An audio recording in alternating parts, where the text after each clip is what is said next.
Hi, this is my response to transcripts, and so I'm gonna go ahead and go through those 5 talkback questions.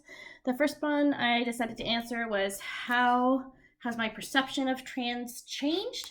I would answer that where there's more kinds of ways to express outwardly that one is trans, and it's more like a spectrum rather than you just outwardly a man or a woman.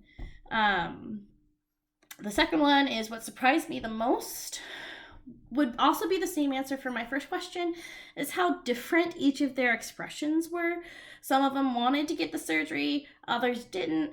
One, especially, and it varied very much a lot along with age also, um, which I thought was really, really intriguing. The third question was how might I act differently when meeting a trans person?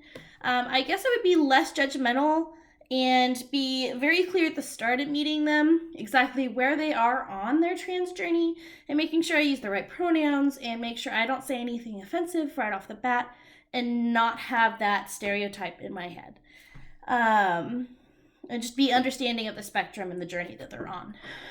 So the fourth one, were there any questions not answered? In this particular form, all of the trans were women.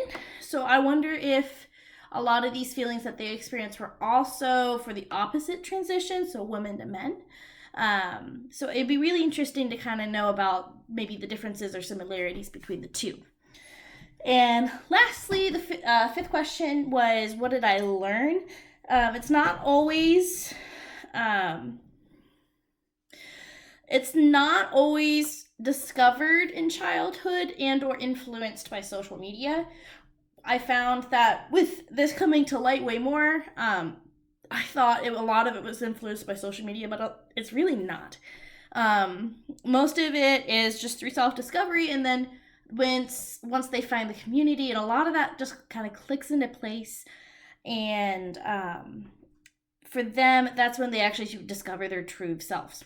So, a question for you guys that I'd like you to answer is how would you feel if this play were written in a different manner? So rather than it be a lot of spoken word from true stories about these women, how would you feel if it was more story based, kind of like a typical play would be? Or do you think another kind of possible representation of this would still be nearly as impactful as the way that they had this very sensitive but important topic displayed? Thanks. Bye.